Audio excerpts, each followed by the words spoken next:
Dopamine swipe, dopamine swipe. Followers, likes, double tap. Now they control your life. What is going on, beautiful people? Welcome back to the 817 podcast, and this is the second conversation that we had this week. So if you're listening to this as your first conversation, don't forget the conversation we just had with Janelle and Chanel Johnson, the sisters of Anthony Johnson. And so we have had a very amazing conversation and powerful just session with them. And now we're moving on to our conversation two.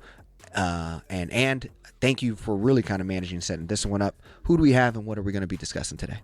So we've talked a lot about schools, and I'm always hesitant to be the expert because I am not.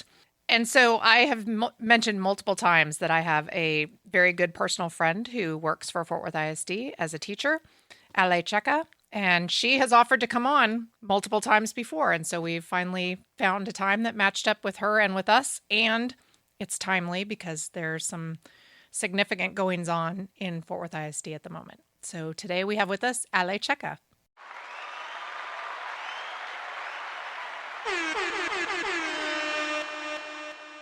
So I'm not quite a townie, but I grew up next door in Arlington. My parents are from Mexico. My parents settled down there because they were international students. My dad went to UTA, and I lived in the East Coast for about 10 years. I moved back, but I moved to Fort Worth. And I have, at this point, taught, I would like to say, half of Fort Worth. At least true. 3/4 of Fort Worth. I can vouch for that because every time we go out in public, people are like, Miss Cheka, everywhere we go. So that is absolutely true. It is one of the biggest gifts that nobody explains to you when you start teaching, is you think of it as this temporary thing. But like, no, for the rest of my life when I am in Fort Worth, especially if I am unshowered and like at a Target, people come and want to tell me their grades and how they're doing, and sometimes they're babies, and it's truly one of the loveliest things. So my Fort Worth story is that I grew up next door. I got here as soon as I could, and I'm everybody's middle school teacher. Awesome. And can you kind of talk about your career? How long have you been a teacher? Sure. What did you always know you wanted to be a teacher? No. And just how it crystallized into what it is today. Yeah. If my teenage self knew what I was doing, they would just die. I mean, if you had told me when I was 18 or 20 years old that I would move back to Texas and be a public school teacher 15 minutes where I grew up, I'd have punched you in the face. There are people who definitely know from the womb that this is what they wanted to do, and I was not one of them. I thought that I would do book and paper conservation, like for medieval manuscripts. Wow. Which is hilarious because I have the education for it, but my personality is exactly the opposite. And there's like 5 people with that job? Like how many people have that job? I don't know. They're all very quiet. They don't talk about it. Which you are not. So I can see that personality does not align with that job at all. Oh, I went to school in the East Coast. I came back. I thought, like I said, that I was transitioning, that I was going to go to graduate school and I was going to work in some very quiet archive with medieval things, but I was broke. So I started substitute teaching because I could walk there. And the first day as a substitute, they put me in a home ec class, and I didn't even know that home ec still existed. And it was almost entirely Black and brown students. And the teacher left homework that was for the kids to read a chapter out of a textbook about cleaning, and that they were supposed to do a homework sheet about cleaning. And the homework sheet was that they were supposed to go home and do laundry of separate black and colored clothes. And I didn't know anything about kids. I mean, I truly did not know anything about kids. So I thought it sounded vaguely more educational if I had them read out loud. So I had them read out loud, and then all day the kids couldn't read. They're just really, really, really having trouble reading.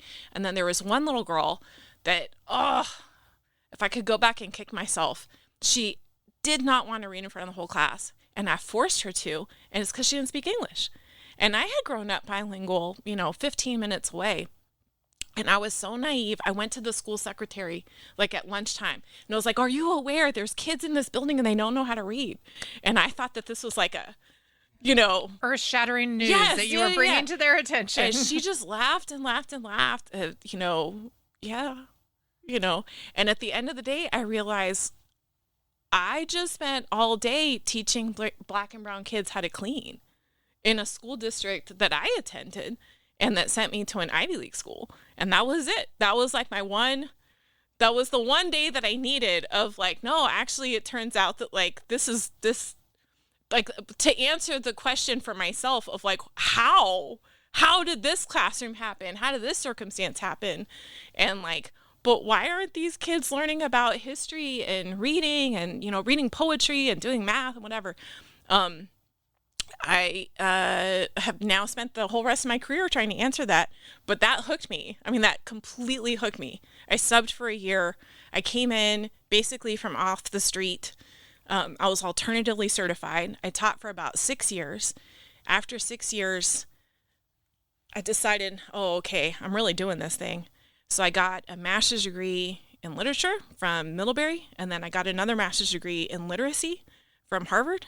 And I came back to the same school, same classroom, and this whole journey, this is my 17th year. Yeah. So it's been a journey, but In the same district.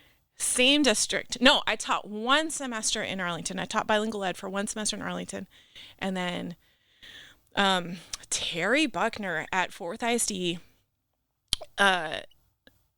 talked me into applying for this school, one of the programs of choice, and I've been there pretty much my whole career. I've taught there long enough that I have now taught with like 3 colleagues who were old students. And it has been the most magical experience I could possibly describe. I wake up every single day and I'm so glad that I'm not sitting quietly in an archive and that instead I'm hanging out with really, really gross middle schoolers. Really, really gross. Yeah, she's told a story about that elementary school teachers that have talked about how their kids tell them all day long how much they love them and how beautiful they are. And then she looks at them like, wait, what? That happens in elementary school? That does not happen in middle school. Yeah, all of my stories are like, middle schoolers are so mean. They're just like gratuitously mean. And then elementary school teachers are like, oh, but mine tell me I'm so pretty and I'm so nice. I'm like, yeah, mine told me that my outfit made me accidentally look like an Oompa Loompa. So... Yeah, totally. Yeah. Give me your journey of like what's happened. Like, I imagine you showed up here and if you were naive to the kids couldn't read, you were also probably naive that Fort Worth ISD had issues or challenges, and maybe it didn't when you started. Like, can you talk about the evolution of the district being here for 16 years? Sure. I would first say that like I've had an overwhelmingly positive experience working here. I mean, truly an overwhelming positive experience working here. And I've always been really, really proud to work here in Fort Worth. I think our students are wonderful. I mean, you don't have time in the podcast, but I literally could spend the whole time talking about like just how delightful the kids are, like how loving the community is, how supported I have felt by the parents. Like it is. I love my school. My principal and assistant principal just retired, and they're probably the best bosses I'll ever work for in my life. I would say like a tiny snippet is, you know, during COVID, one of my students who was online told her mom that she was so worried because I had told them that I was isolating from my family and I would spend Thanksgiving by myself. And she told her mom, I don't want Miss Sheka to be by herself and I want her to have the pie that we're making. And that mom met me like in a dark parking lot, you know, height of COVID, to make sure that she was sharing part of, you know, Thanksgiving pie. Like that is what it is like to work in Fort Worth. So I've always been really, really proud to work here. And I also deeply believe to my core that like I am a public school teacher. I'm not a private school teacher. I'm not a charter school teacher. I am a public school teacher. And I have always been really intentional about working in a place where the demographics of my school match the demographics of the city, right? So you look up who lives in Fort Worth and who the kids are. You look up the demographics for my school. That's who I teach. And they are outstanding human beings. I mean, they truly, truly are outstanding human beings. So I love this place. I have had very positive experiences working here. Teaching is a team sport. And I have been so lucky in my career to work with people who are really generous with their time and their collaboration and all of that stuff. And having said all that, I stay in my lane. My lane is literacy. That is my passion, right? Of like, I wake up in the morning and the thing that I want in my life is a cup of coffee and a really good book and a room full of teenagers. And like that's kind of my whole thing. Poetry, short stories, plays, novels, writing. And everything that goes towards that goal is good. And everything that obstructs that goal is frustrating to me. And I waited for years and years and years and years for us to have a superintendent that was also as concerned with literacy as I was. And we had one in Kent Scribner, and now we do not. And I don't know how else to say that. Of like, I'm going to be in graduate school debt for a long, long, long time. And that's kind of, you can put a dollar amount on like how important literacy is to me and how important it is that kids in my city can read. And how frustrating it is to have spent this long in my career on literacy, and they just don't listen to us. They don't listen to us. So They as in? the current leadership of the school district. And what makes a superintendent or district leaders a literacy superintendent and prioritizes it compared to not? Like, what was the different nuances that you realized that? Is it just the test scores were worse and or was resources applied differently? Like, what's the? Well, test scores. First of all, let me say a thing about test scores, because there's something I don't really think that Joe citizen understands. Because like when you say a test score, and then you say like, oh man, teachers don't like these tests. It sounds really simplistic. And most times people are thinking about when they were a kid, right? Tests are normal. You're in school. Teacher's going to give you tests. State of test is going to give you a test. No big deal, right? So when I was a kid, I had a math test and a reading test every year, probably y'all too in some form. And that's just not what we're talking about. So first of all, when we say test scores, for my 8th graders, they have about 24 to 26 standardized tests. Wow. Every single year. And this year, There's 180 days in the school year. Yeah. So that means like. Yeah. So takes away from instruction time, that for sure. takes a huge amount away from instruction time. So we're not talking like they take a reading test. We're talking about like they take 7 or 8 reading tests. So they have MAP tests, beginning of year, middle of year, end of year. Math tests, beginning of year, middle of year, end of year. They have STAR tests. I mean, it's just a massive, massive, massive list. The kids, my students have already taken, I want to say 3 or 4. We're a month into school. And they're about to take the PSAT and then more. And Fort Worth ISD is adding more on top of that are not required by the state of Texas, right? So we have some that are required by the state of Texas. We have some that we do for different reasons. Fort Worth ISD is choosing to add more on top of that. And the last round of legislation, or I guess 2 rounds ago, they tied our pay to test scores, and that created even more tests because you had all these subjects that don't have tests. So like I have a designation from the state of Texas that I'm like a super special sparkle teacher, whatever they want to call it. And I get a bonus every year because I teach reading and there's a reading test, right? But the choir teacher, there is no choir test. There is no 7th grade science test. There is no 6th grade social studies test. So now Fort Worth ISD is paying money for all of these assessment companies to give more standardized tests that only exist so that the teacher can qualify for a bonus or not. So it is a wild amount of testing. So did test scores go down? I mean, this year it's going to be almost 30. Are we talking about? By the time the kids get to the STAR test, it is number like 22 or 23 that they've taken. Like the mental exhaustion of kids taking this stuff. But if you want to know, like when I say the focus on literacy, so one of the things that used to happen is that our school board adhered really closely to what are called Lone Star governance rules. So just like I have, okay, Miss Cheka, you're an English teacher, but you can't just go off vibes, right? Somebody needs to know, like, are you in there just freestyling all the time? A kid asked me that one time. Mister, you just freestyle? No, honey.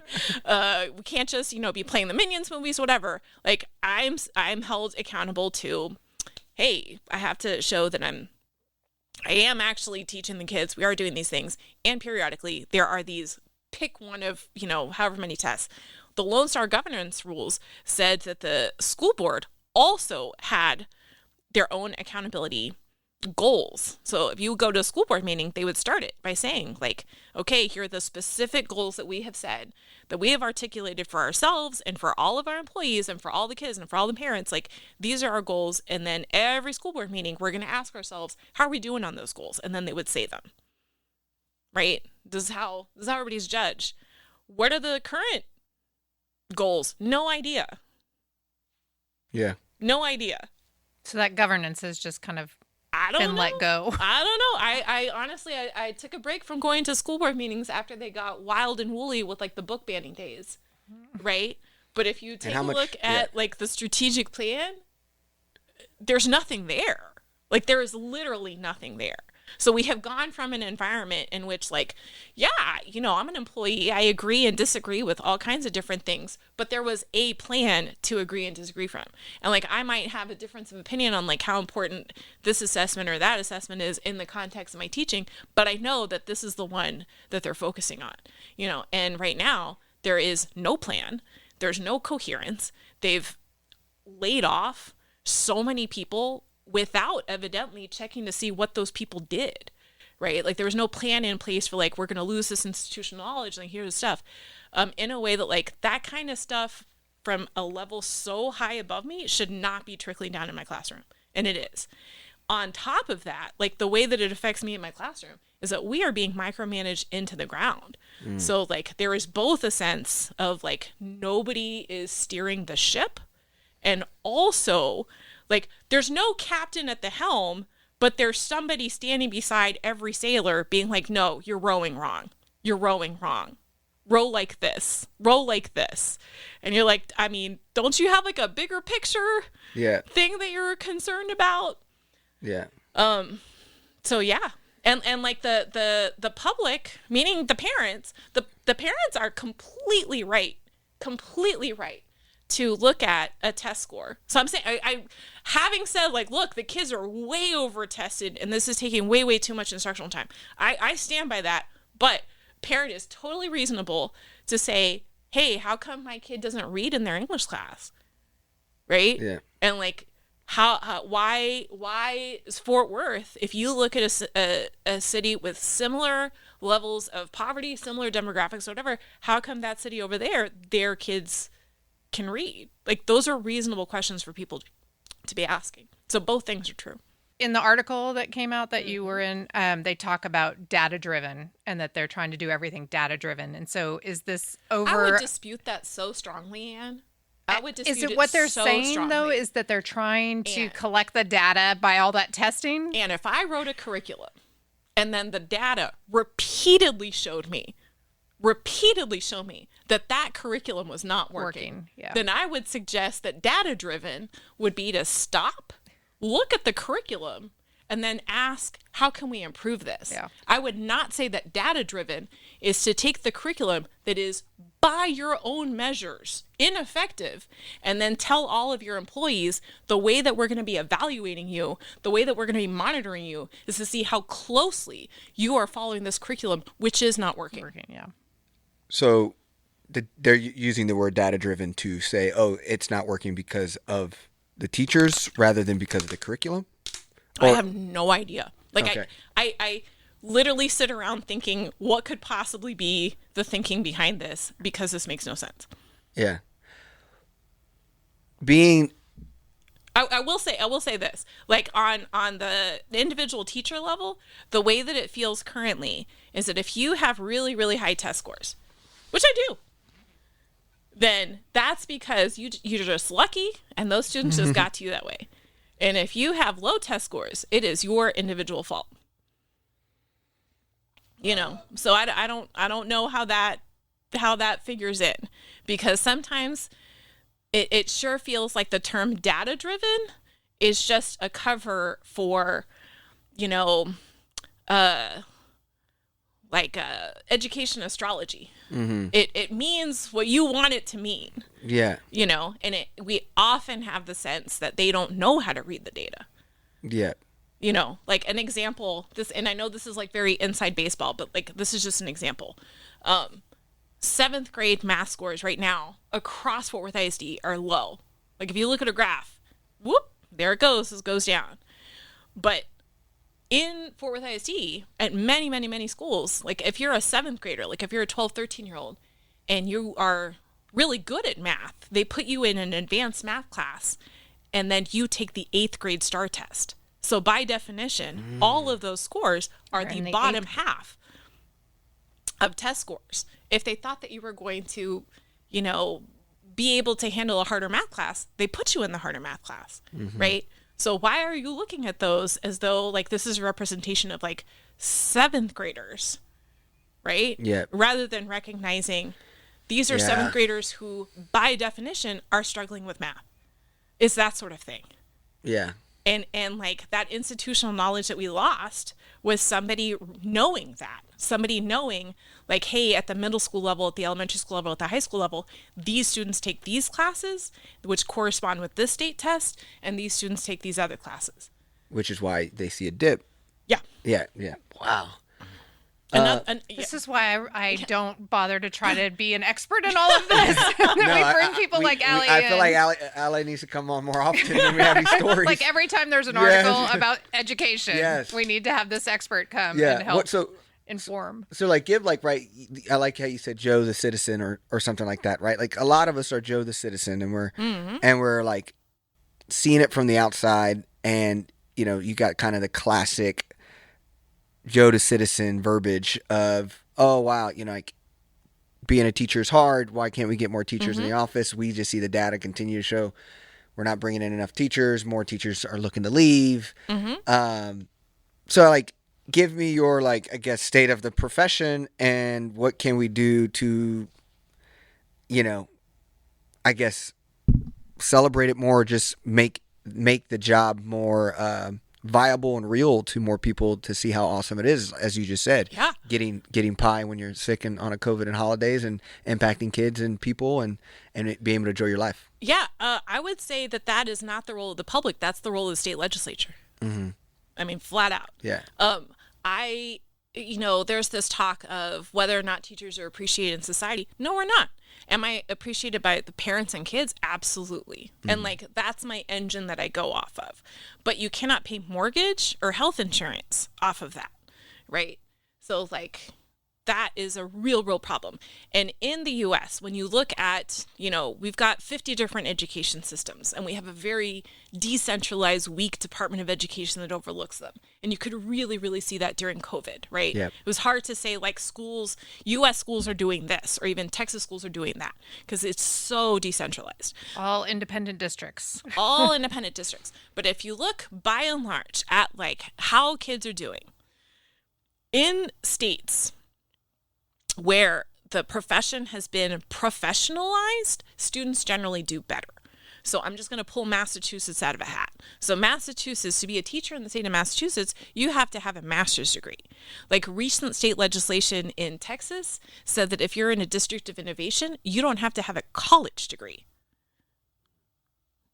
So if you're in a state that has professionalized the profession, the pay is better, the results for students are better, and you have better prepared teachers. In states where the opposite is true, where there's a push to have students, have teachers be less and less and less qualified, right? So like you have an incursion of charter schools that have the flexibility to hire uncertified teachers, right? And I say this as somebody, like the way I describe me starting is I basically came in from off the street, right? Like I am an alt-cert teacher in Texas, and I you know, love it, and I'm glad that I was able to do that. But what happens is that if you have people who are unprepared in the classroom, then the solutions that people do are all stupid proofing. So you try and buy a canned curriculum that is more and more and more and more scripted, right? You try to buy an ed tech program off the shelf, And so they spend millions of dollars on like, okay, rather than hiring teachers or spending professional development dollars on like, all right, all of the math teachers we're going to make sure that they're experts in, all of the latest research back things on like how kids understand decimals, right? Like how kids have number sense. Instead you say like, oh, okay, I'm going to buy this packaged curriculum and my professional development is literally going to be on showing teachers how to open the app and like how to click things, right? That doesn't work. So that is what Texas is doing. So you both demoralize people like me, right? Of like, I didn't join the profession to like click. I joined the profession so I could read Langston Hughes with teenagers, right? And like when you read my students' writing, that's what they sound like. Like they sound like they have a teacher that has helped them connect on an intellectual level, on an emotional level with literature, right? Well, yeah. So like if you want to attract people into the profession, you have to treat it like a profession. You have to treat it like a profession. You have to pay it as though it is a profession, but you also have to give people professional autonomy. What good does it do Fort Worth ISD to have me in a classroom if you're going to superscript every word in my mouth, right? And like I have a lot of autonomy that I have earned in my career. But if I was a new teacher right now starting in Fort Worth ISD, you would have no idea if I'm a good teacher or not, because I would not be allowed to teach in a way that is good for kids. I think Allie and I have had lots of conversations, and EJ's just a little bit blown away over here. Plus, I think that Allie is in competition for the number of words. EJ is a big talker too, and I am as well. But... No, I was like, man, the problem is this interview. I could sit here and have popcorn. This has been great. I could do this because it's so. I mean, I care about it from a lot of ways, but I'm just also just thinking about like because a lot of the things I talk about is around the social behaviors of public education. I'm also a huge public education fan of how we should support and fund. And so like to me, I always talk about like the problems aren't the teachers, it ain't the kids. It's how we socialize classism in society and how in Fort Worth, right, you have how is our city schools have are getting beat by the suburban kids because 3,000 kids go to school in this high school and Dunbar got 700 kids. And it's just like, I feel like it's like playing a sport where all the funded families and talented kids get on the same team. And then you're looking at how well they shoot threes or score points when these other students, it's like, and I feel like this responsibility of parents should stay in their public schools. Can I tell you a story about Dunbar, though? Yes. Can I tell you a story about Dunbar? Because I think that it really illustrates. The sports analogies are going right over my head. So I'm like, what is he talking about? So one of my oldest and dearest friends in Fort Worth is Devin Goodman. And she used to teach high school at Dunbar. Yep. And she's an English teacher. And she and I came up together because we started teaching middle school at around the same time. I know Devin. So she's my like, Devin, I can't get the kids to write. Give me all your secrets, go-to person. When she taught at Dunbar, she did this year-long collaboration with the Modern in Fort Worth. And I went to it, and it was like designed in a lab on a checkup. What would be most pleasing to you to like experience? Because I'm a big art person, right? I go to this event, and it is her students who have spent months working with curators at the Modern to deliver this evening. And it had original poetry inspired by the art there.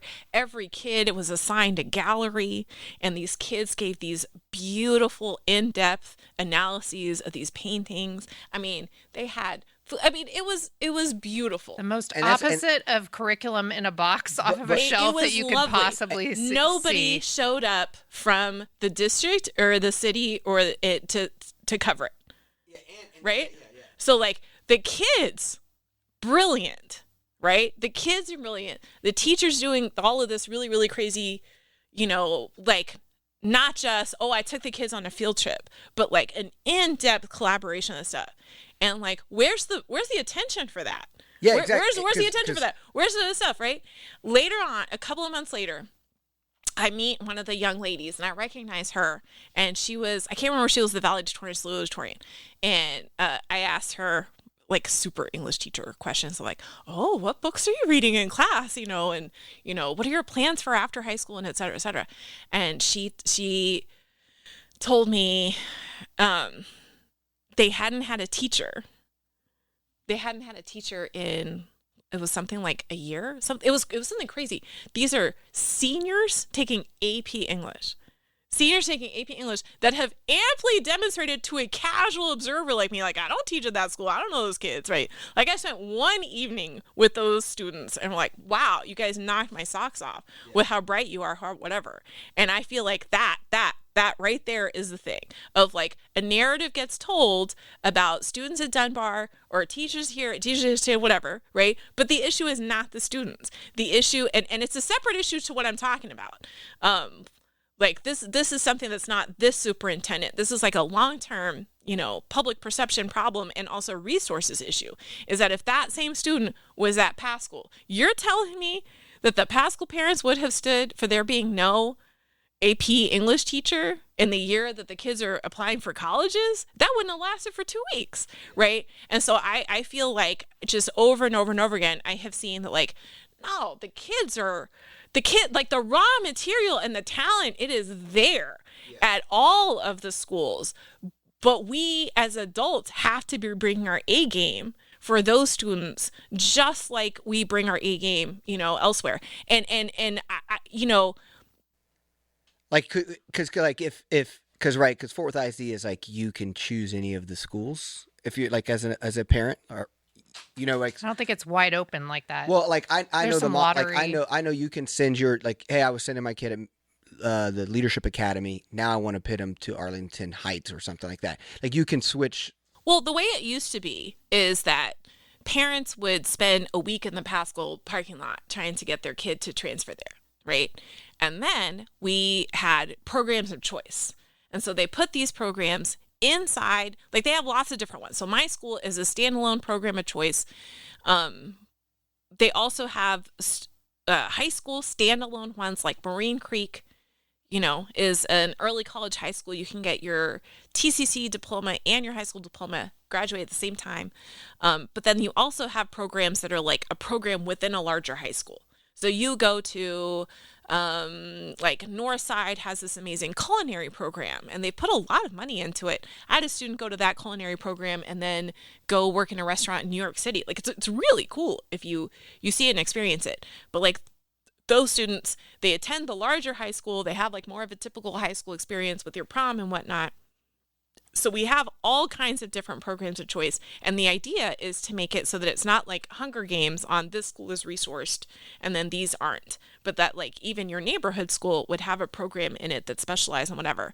The thing that I don't understand, and I truly, truly, truly don't understand, is that when this superintendent started, we were at about 74,000 kids. And when I started in Fort Worth ISD, or not started, but I can say, like, definitively, in 2015, I know off the top of my head that we were at about 80 to, like, maybe 84,000, right? When she started, she said that her prediction was that we would lose about 25,000 students and we would get down to 50,000. And my understanding when she said that was that we were competing for those 25,000 students. That's what I understood, right? It's like, wow, especially working at a program of choice, like, man, we better do this really, really great job so that we can retain these parents, we can attract new parents, et cetera. And, like, I didn't realize that, like, I guess either the plan, I don't know if it's a deliberate plan or just, like, incompetence, but we're just giving those kids away. We used to have a really, really, really strong push with parents to promote and celebrate these programs of choice so that they would know, hey, you as a parent, you have all of these choices for specialized programs. And here, this one has robotics, this one has culinary, this one has whatever. We used to have a really big push, and they just, in the last, like, 2 years, stopped doing it. And part of it is because they laid off a whole bunch of the people that used to do that work. But the difference between us and the charter schools isn't in results. It's in economy of scale. So like charter school economics are way, way different than ours. They have marketing departments. Like they have marketing departments that all they do is produce high color, glossy, postcards for your mailbox and this stuff, whatever. What Fort Worth ISD has, an individual campus doesn't have that. The school district has that. And then they just didn't. So last year I had a 12-hour workday where we were there out on my campus for the annual, prospective student night for them to see our program of choice. And hardly any parent showed up. And it was because the district put the wrong date on the website. So that is frustrating as an employee, that those sorts of things are now on a campus level. And the district spokesperson in the Fort Worth report said that was because the campus level is just so much more suited for that, which is just because they can tell their own story better, kind of thing. But then they can't tell their own story and do the job of running that and program. no additional funding for it. Well, but also, like, do you want your local middle school to have a marketing department, or is that like better suited for like the district? Yeah, I don't. I guess it's so difficult because I also feel like it's like a lot of things that are happening is just the natural behaviors of like housing being built and somehow people's perception of Fort Worth ISD. So they're moving to Hazlitt, they're moving upwards. And so our enrollment's also going down by migration of families. 60% of Fort Worth lives outside of the loop now. Like that's also a thing that like, I don't know if marketing solves like going back to the perception challenge that somehow families. Those are, it's a multifaceted thing, right? It's a multifaceted thing. If you have the reality of population growth in different areas, but you also, like, why would you invest all of this money in these programs and then keep them secret? Do you know what I mean? Yeah, no. I think the charter schools charter schools don't have bigger budgets than Fort Worth ISD. No, but they spend that money in marketing in a way that an individual campus does not. Yeah. Like I went to a marketing event. Fort Worth ISD's school district is the size of BJ's Restaurants' national revenue. Right. But like my little middle school of 300 kids does not. So we need like the district to put on their big kid pants and do those things so that I can spend my time teaching poetry. Like that division of labor needs to go back to, hey, you guys do marketing, publicity, like outreach, this stuff. But I also think, did public schools have to do marketing in the 80s? Because we just had a belief in them that allowed us to all believe we're going to them. Did we have a governor that was actively working against there we go. Now we're talking. Now we're talking. Like I think it's like, I think the activity of, know thyself. I just don't think Fort Worth ISD could have a better marketing team than the other groups just because of the old system. But I think the perception thing we can change. If we can get more schools to hear what you just said about Dunbar, and it's like realize that like, it's kind of like, I feel like a lot of millennials are, they choose to live in more diverse areas or more up and coming areas because they rather do that than live in a all white gated community, because they see the value of diversity in their communities. I feel like public schools provide that same kind of value that the private schools don't give you, and it's the transition of value. Yeah, so but there's a lot I'm of also value. not understanding like who your audience is, because like our population is 87% parents of color. You don't have to sell people of color on the value of people of color. Yeah. You have to sell the white people who doesn't go to your schools. Right, but and your schools are great, and they should. That's the challenge. Yeah, but I don't. It's like racism. But I don't think that classism. we should be chasing 13%. Well, it's only your 13%. They're 50% of the city's population. So if you had that 50% population, you shouldn't be 13%. Your room should look like the population of Fort Worth, which is 50% Caucasian. For children? Because I just don't think that's true. I mean, we could Google it and show the demographics. I would say Google that, because and we're probably like 35% Hispanic. Sure, because statistically, like 15% black and like younger people tend to be more people of color in the United States. 0 to 5. 0 to 5, you're majority Hispanic. Even if you have 50% of the population being white, that doesn't mean that 50% of children are white. But it's much higher than 13%. Sure. So the enrollment issue is... But we're talking about two different things, because I'm talking about retention and you're talking about recruitment. Does that make sense? Yeah. Of like, retention would be the current families that we have. I wasn't think trying that to we turn should this keep. into a. I was just trying to, right? How do we slice the problem and fix the perceptions, and hearing from what your take were on it, and I understand where you gravitated to, and I'm just trying to understand more, but I'm also... I mean, I think that the most important thing is to be able to tell a family, look them in the eye and say, if you send your children to us, we are going to educate them to the best of our ability. And I think that part of that is having a focus on literacy, a focus on numeracy, and on keeping your effective teachers and letting them teach. I mean, I think that's it. I don't want to recruit a parent on wishes and dreams. I want to recruit a parent that, like, hey, if you send your kid to me, they will learn this school year, and we are going to send them off to high school to have as many opportunities as they can. Yeah, I guess that's how I feel.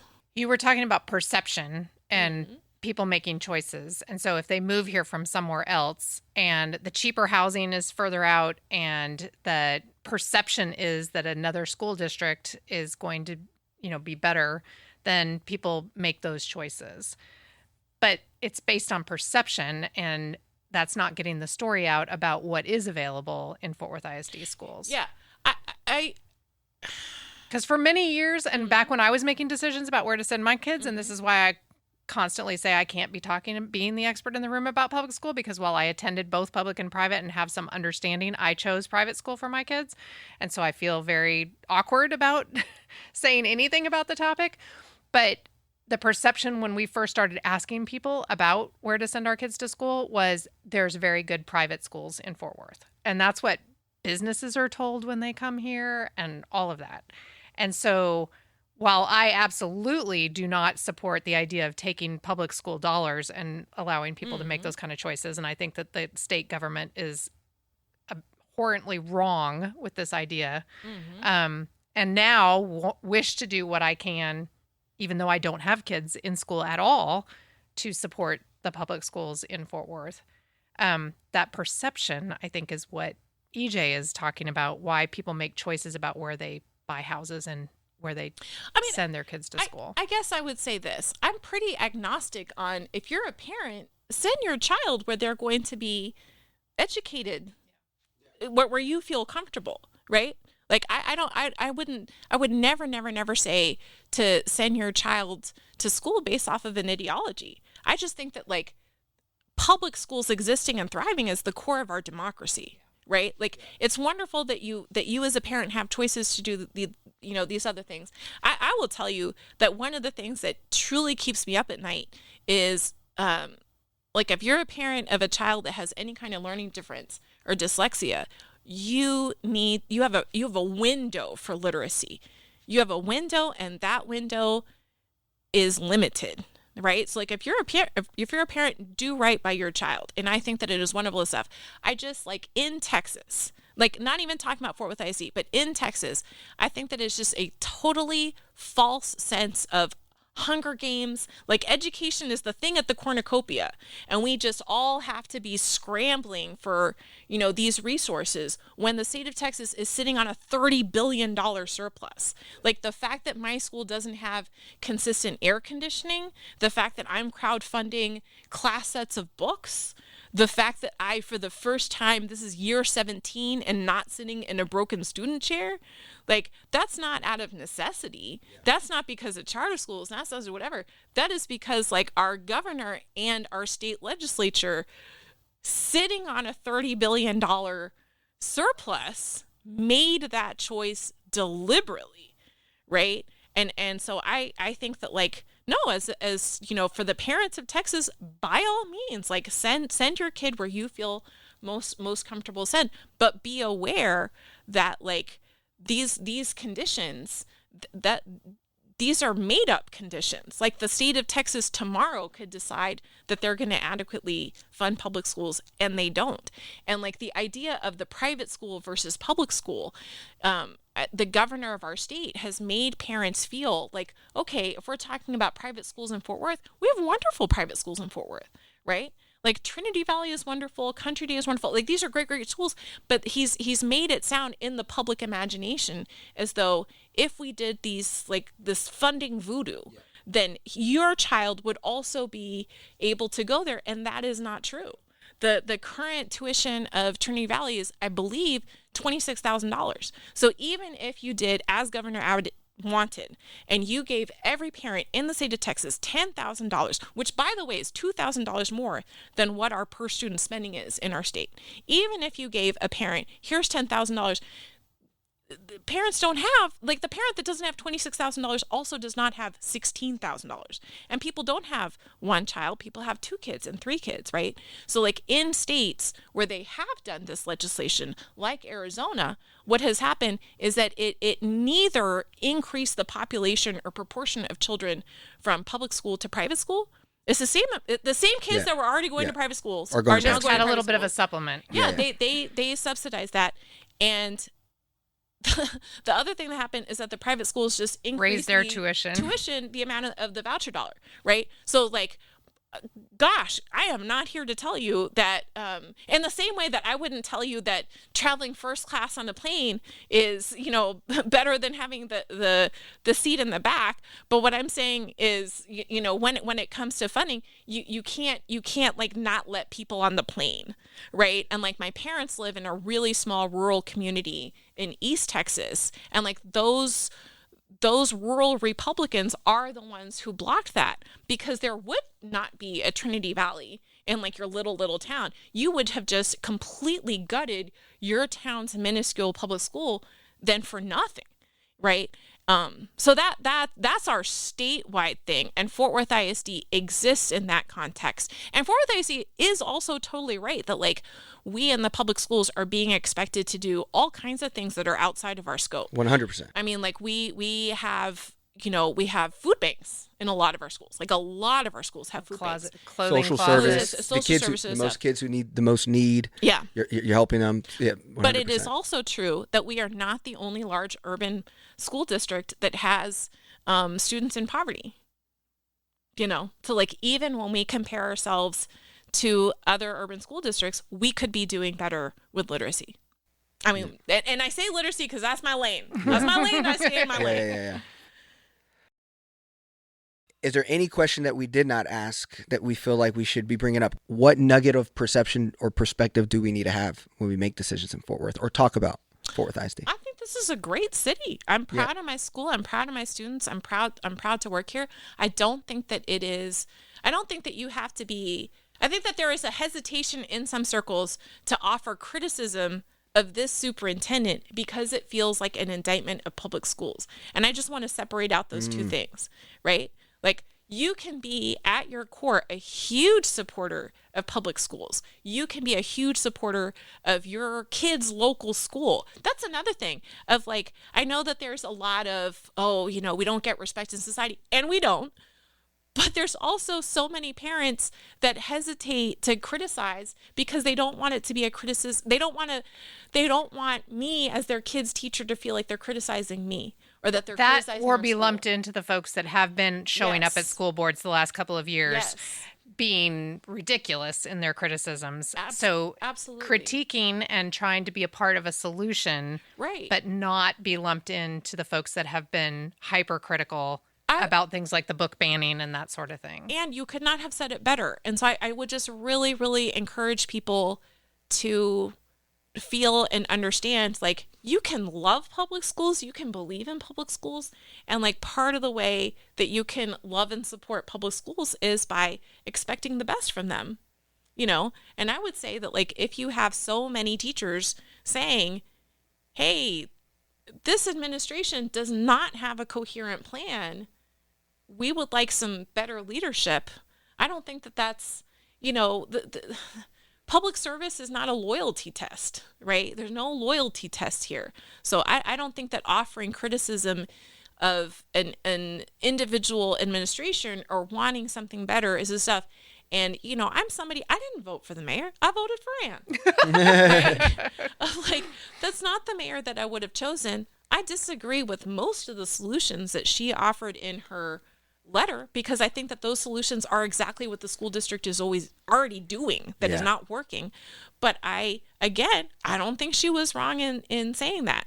And so I would just say, hey, you can hold two different ideas at the same time.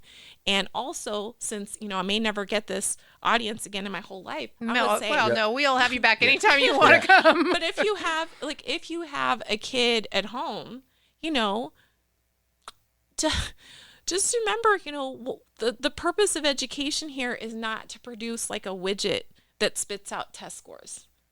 It's not, you know, like, love on your kid. Ask them what book they're reading. Ask them who their favorite character is. Talk about the books that you like, right? If your kid's teacher is doing or saying something that frustrates you, talk to them. You know, talk to them. Have a conversation. It's okay to have disagreement. It's okay to have disagreement, and it's especially okay to have disagreement if all of us are working towards the same goal, which is like, don't we want kids in Fort Worth to have the best education possible, right? And so, yeah, listen to your kiddos. Talk to your kid's teacher. You know, let them read what they want. Support the public libraries. Yeah, that's it. My platform is books and kids. There you go.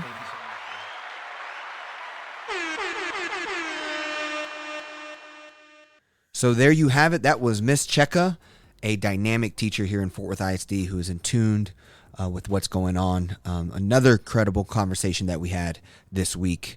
I know we threw a lot at you guys. Me and Ann feel so much emotion through all that we got to discuss this week with these two important conversations.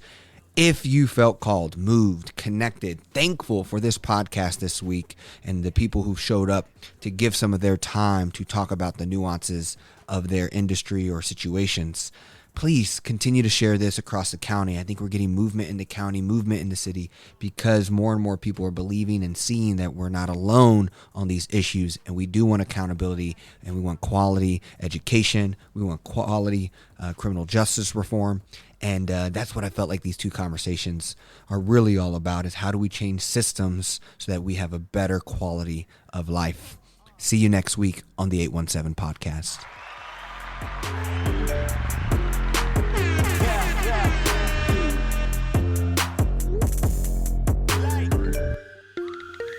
Swipe, dopamine swipe. Follow us, likes, double tap. Now they control your life, Dopamine swipe.